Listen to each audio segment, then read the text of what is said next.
Hi everyone, welcome back to Ayush Priya vlog. ಹೇಗಿದ್ರೆ ಎಲ್ಲರೂ? I hope ಎಲ್ಲರೂ ಚೆನ್ನಾಗಿದ್ದೀರಾ ಅಂದ್ಕೊಳ್ತಾ ಇವತ್ತಿನ ವ್ಲಾಗ್ನ ಶುರು ಮಾಡ್ತಾ ಇದ್ದೀನಿ.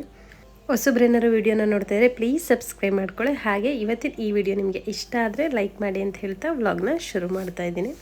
ಮಾರ್ನಿಂಗ್ ಬ್ರೇಕ್ಫಾಸ್ಟ್ಗೆ ನಾನು ರವೆ ರೊಟ್ಟಿನ ಮಾಡ್ಕೊಂಡಿದ್ದೆ.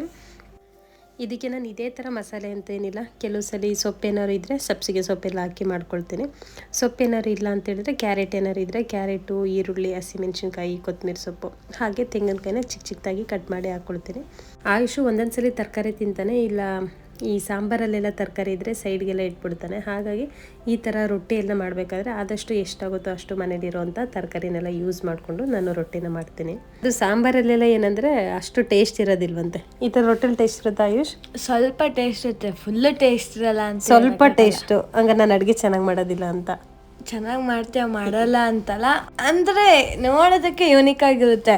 ಅದೇ ಟೇಸ್ಟ್ ವೈಸು ಅವರೇಜ್. ನೋಡಿ, ಅವರೇಜ್ ಅಂತೆ. ಹೆಲ್ತಿಯಾಗಿ ಕಷ್ಟಪಟ್ಟು ಟೇಸ್ಟಿಯಾಗಿ ಮಾಡಿದ್ರೆ ಅವರೇಜ್ ಅಂತೆ. ಇನ್ನು ತಿಂಡಿ ಎಲ್ಲ ಆದಮೇಲೆ ಮನೆ ಕೆಲಸ ಎಲ್ಲ ಮುಗಿಸಿ ಸ್ನಾನ ಮಾಡಿಕೊಂಡು ಇವಾಗ ದೇವ್ರ ನೈವೇದ್ಯಕ್ಕೆ ಅಂತ ಹೇಳಿಬಿಟ್ಟು ಕಡಲೆಬೇಳೆ ಪಾಯಸನ ಮಾಡ್ತಾಯಿದ್ದೀನಿ. ಮಂತ್ರಾಲಯದಲ್ಲಿ ಕೂಡ ಕಡಲೆಬೇಳೆ ಪಾಯಸನೇ ಮಾಡೋದು. ಹಾಗಾಗಿ ಇವತ್ತು ರಾಘವೇಂದ್ರ ಸ್ವಾಮಿ ನೈವೇದ್ಯಕ್ಕೆ ಇದನ್ನೇ ಮಾಡೋಣ ಅಂತ ಹೇಳ್ಬಿಟ್ಟು ಕಡಲೆಬೇಳೆ ಪಾಯಸನ ಮಾಡ್ತಾಯಿದ್ದೀನಿ. ನಾನಿಲ್ಲಿ 1 ಕಪ್ ಆಗಷ್ಟು ಕಡಲೆಬೇಳೆಗೆ 1/4 ಕಪ್ ಆಗಷ್ಟು ಬಾಸುಮತಿ ರೈಸ್ನ ತೊಗೊಂಡಿದ್ದೀನಿ. ಬಾಸುಮತಿ ರೈಸ್ ಹಾಕಿದ್ರೆ ಟೇಸ್ಟು ಸ್ವಲ್ಪ ಚೆನ್ನಾಗಿ ಬರುತ್ತೆ ಅಂತೇಳಿ ಹಾಕ್ಕೊಂಡಿರೋದು. ನೀವು ಬೇಕಾದರೆ ನಾರ್ಮಲ್ ರೈಸಲ್ಲಿ ಕೂಡ ಇದನ್ನು ಮಾಡ್ಕೊಳ್ಬೋದು. ಇದಾದಮೇಲೆ ಒಂದು ಜಾರ್ಗೆ ಸ್ವಲ್ಪ ತೆಂಗಿನಕಾಯಿ, 3-4 ಏಲಕ್ಕಿ, 1 ಸ್ಪೂನಷ್ಟು ಗಸಗಸೆ ಇದನ್ನು ಬಿಸಿ ಮಾಡ್ಕೊಂಡಿದ್ದೀನಿ. ಇದಿಷ್ಟನ್ನು ಕೂಡ ಸ್ವಲ್ಪ ನೀರು ಹಾಕ್ಬಿಟ್ಟು ನೈಸಾಗಿ ಪೇಸ್ಟ್ ಮಾಡ್ಕೊಳ್ತಾ ಇದ್ದೀನಿ. ಈಗ ಕಡಲೆಬೇಳೆ, ಅಕ್ಕಿ ಎರಡು ಕೂಡ ಬೆಂದು ವಿಷಲ್ ಕೂಡ ಇಳಿದಿದೆ. ನೋಡಿ, ಕಡಲೆಬೇಳೆ ಇಷ್ಟು ಬೆಂದರೆ ಸಾಕು, ತುಂಬ ಜಾಸ್ತಿ ಹಲ್ವಾ ಥರ ಎಲ್ಲ ಮಾಡ್ಕೊಬೇಡಿ. ಕಡಲೆಬೇಳೆ ಅದು ಪಾಯಸ ತಿನ್ನಬೇಕಾದ್ರೆ ಲೈಟಾಗಿ ಅದು ಬಾಯಿಗೆ ಸಿಗಬೇಕು. ಕೈಯಿಂದ ಪ್ರೆಸ್ ಮಾಡಿದ್ರೆ ಈ ರೀತಿ ಸಾಫ್ಟ್ ಆದರೆ ಸಾಕು. ಅಷ್ಟು ಕಡಲೆಬೇಳೆನ ಬೇಯಿಸ್ಕೊಂಡ್ರೆ ಸಾಕು. ನೆಕ್ಸ್ಟ್ ಈಗ 1 ಕಪ್ಪಷ್ಟು ಜಾಗ್ರಿ ಪೌಡ್ರನ್ನ ಹಾಕ್ಕೊಳ್ತಾ ಇದ್ದೀನಿ. ನಿಮ್ಗೇನಾದ್ರು ಸ್ವೀಟ್ ಸ್ವಲ್ಪ ಜಾಸ್ತಿ ಬೇಕು ಅಂದರೆ ಇನ್ನೊಂದು 1/4 ಕಪ್ ಹಾಕ್ಕೊಳ್ಳಿ. ಅಂದರೆ 1 ಕಪ್ ಕಡಲೆಬೇಳೆಗೆ 1-1.25 ಕಪ್ಪಷ್ಟು ಜಾಗ್ರಿ ಪೌಡ್ರ್ ಹಾಕ್ಕೊಂಡ್ರೆ ಸಾಕು. ನೀವೇನಾದರೂ ಉಂಡೆ ಬೆಲ್ಲ ಹಾಕ್ತಾಯಿದ್ರೆ ಬೆಲ್ಲನ ಕರಗಿಸ್ಬಿಟ್ಟು ಸೋಸ್ ಹಾಕ್ಕೊಳ್ಳಿ. ಉಂಡೆ ಬೆಲ್ಲದಲ್ಲಿ ತುಂಬಾ ಕಸ ಇರುತ್ತೆ. ಹಾಗಾಗಿ ಇದಾದಮೇಲೆ ರುಬ್ಕೊಂಡಿರೋಂಥ ಕಾಯಿನೂ ಸಹ ಹಾಕ್ಕೊಂಡು ನೀಟಾಗಿ ಈಗ ಮಿಕ್ಸ್ ಮಾಡ್ಕೊಳ್ತಾ ಇದ್ದೀನಿ. ಮತ್ತು ಈಗ 1 ಕಪ್ಪಷ್ಟು ನೀರನ್ನು ಹಾಕಿ ಒಂದು 5 ನಿಮಿಷ ಇದನ್ನು ಕುದಿಸ್ಕೊಳ್ತಾ ಇದ್ದೀನಿ. ಪಾಯಸ ತಣ್ಣಗಾದ್ಮೇಲೆ ತುಂಬಾ ಗಟ್ಟಿಯಾಗಿಬಿಡುತ್ತೆ. ಹಾಗಾಗಿ ಈಗ ಮತ್ತೆ 1 ಕಪ್ಪಷ್ಟು ನೀರನ್ನು ಹಾಕ್ಕೊಂಡು ಮಿಕ್ಸ್ ಮಾಡ್ಕೊಳ್ತಾ ಇದ್ದೀನಿ. ಇದು ಒಂದು 5 ನಿಮಿಷ ಬೇಯ್ತಾ ಸ್ವಲ್ಪ ಗಟ್ಟಿ ಕೂಡ ಆಗುತ್ತೆ.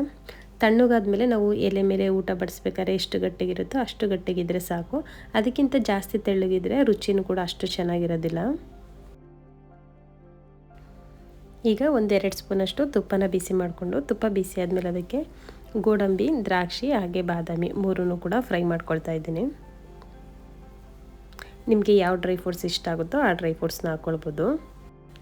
ರಾಘವೇಂದ್ರ ಸ್ವಾಮಿಗಳಿಗೆ ಕಡಲೆಬೇಳೆ ಇಷ್ಟ ಅಂತ ಹೇಳಿಬಿಟ್ಟು ಮಂತ್ರಾಲಯದಲ್ಲಿ ಕಡಲೆಬೇಳೆ ಪಾಯಸ ಹಾಗೆ ಕಡಲೆಬೇಳೆ ಸಾಂಬಾರು ಕೂಡ ಮಾಡ್ತಾರೆ. ರುಚಿ ಅಂತೂ ತುಂಬಾ ಅದ್ಭುತವಾಗಿರುತ್ತೆ. ಯಾವುದೇ ದೇವಸ್ಥಾನ ಆಗಿದ್ರೂ ಸರಿ, ಆ ಪ್ರಸಾದದಲ್ಲಿರುವಂಥ ರುಚಿ ಅಂತೂ ಅದ್ಭುತವಾಗಿರುತ್ತೆ. ಬೇರೆ ಯಾವುದೇ ಹೋಟೆಲಲ್ಲಿ ಆಗಿರ್ಬೋದು ಅಥವಾ ನಾವು ಎಷ್ಟೇ ಚೆನ್ನಾಗಿ ಮನೇಲಿ ಮಾಡಿದ್ರೂ ಕೂಡ ಆ ರುಚಿ ಬರೋದಕ್ಕೆ ಸಾಧ್ಯನೇ ಇಲ್ಲ. ಆ ರಾಘವೇಂದ್ರ ಸ್ವಾಮಿಗಳಿಗೆ ಇಷ್ಟ ಆಗಿರೋಂಥ ಕಡಲೆಬೇಳೆ ಪಾಯಸ ರೆಡಿ ಆಯಿತು. ಈಗ ದೇವ್ರಿಗೆ ನೈವೇದ್ಯ ಮಾಡಿ ಹಾಗೆ ನಾನು ಮತ್ತು ಶೋಭಾ ಮ್ಯಾಮ್ ಇಬ್ಬರೂ ಕೂಡ ದೇವಸ್ಥಾನ ಕೂಡ ಹೋಗಿ ಬರೋಣ ಅಂತೇಳಿ ಅಂದ್ಕೊಂಡಿದ್ದೀವಿ. ಲಾಸ್ಟ್ ಇಯರ್ ಇದೇ ಟೈಮಲ್ಲಿ ನಾವು ಮಂತ್ರಾಲಯಕ್ಕೆ ಹೋಗಿದ್ದು. ಎಕ್ಸ್ಪೀರಿಯೆನ್ಸ್ ಅಂತೂ ತುಂಬಾ ಚೆನ್ನಾಗಿತ್ತು. ನಾವು ಒಟ್ಟಿಗೆ ಅಷ್ಟು ಜನ ಹೋಗಿದ್ದು. ಟೋಟಲ್ ಒಂದು 14 ಮೆಂಬರ್ಸ್ ಹೋಗಿದ್ವಿ. 14 ಮೆಂಬರ್ಸ್, ಅಷ್ಟು ಜನ ನಾವು ಒಟ್ಟಿಗೆ ಹೋಗಿದ್ದು ಫಸ್ಟ್ ಟೈಮು. ಈಗಲೂ ಅಷ್ಟೇ ಯೂಟ್ಯೂಬಲ್ಲಿ ಆ ವೀಡಿಯೋಸ್ ನೋಡ್ತಾ ಇದ್ರೆ ಎಷ್ಟು ಚೆನ್ನಾಗಿತ್ತಲ್ವ ನಾವು ಹೋಗಿ ಬಂದಿದ್ದು ಅಂತ ಅನಿಸುತ್ತೆ. ಅದರಲ್ಲೂ ಒಂದಲ್ಲ ಅಂತ 2 ಸಲ ದೇವ್ರ ದರ್ಶನ ಮಾಡಿದ್ದು. ಬೆಳಗ್ಗೆ ಸಂಜೆ 2 ಟೈಮು ಕೂಡ ಅಲ್ಲೇ ಒಂದು ದಿನ ಇದ್ದಿದ್ದು. ತುಂಬಾ ಚೆನ್ನಾಗಿತ್ತು. ಅದೇನೆಂದರೆ ತುಂಬಾ ಬಿಸಿಲಿತ್ತು ಲಾಸ್ಟ್ ಇಯರು. ಹಾಗಾಗಿ ಈ ಸಲ ಸ್ವಲ್ಪ ಬಿಸಿಲೆಲ್ಲ ಕಡಿಮೆ ಆದಮೇಲೆ ಹೋಗಬೇಕು ಅಂತ ಅಂದ್ಕೊಂಡಿದ್ದೀವಿ. ಒಂದು 9 o'clock ಅಷ್ಟೊತ್ತಿಗಾದರೂ ದೇವಸ್ಥಾನಕ್ಕೆ ಹೋಗಬೇಕು ಅಂತ ಅಂದ್ಕೊಂಡಿದ್ದು. ನೋಡಿದ್ರೆ ನನಗೂ ಲೇಟ್ ಆಗೋಯಿತು, ಶೋಭಾ ಮ್ಯಾಮ್ಗೂ ಲೇಟ್ ಆಯಿತು. ದೇವಸ್ಥಾನಕ್ಕೆ ಹೋಗಿದ್ದೆ ಒಂದು 10 o'clock ಆಗಿಬಿಡ್ತು. ಇನ್ನೆಲ್ಲ ಮುಗಿಸಿ ಹೋಗೋಷ್ಟರಲ್ಲಿ ಲೇಟ್ ಆಗುತ್ತೆ. ಜನ ಎಲ್ಲ ಇವತ್ತು ತುಂಬ ಇರ್ತಾರೆ ಅಂತ ಅಂದ್ಕೊಂಡು ನೋಡಿದ್ರೆ ಅಷ್ಟೇನು ಜನ ಇರಲಿಲ್ಲ. ದರ್ಶನ ಎಲ್ಲ ತುಂಬಾ ಚೆನ್ನಾಗಾಯಿತು.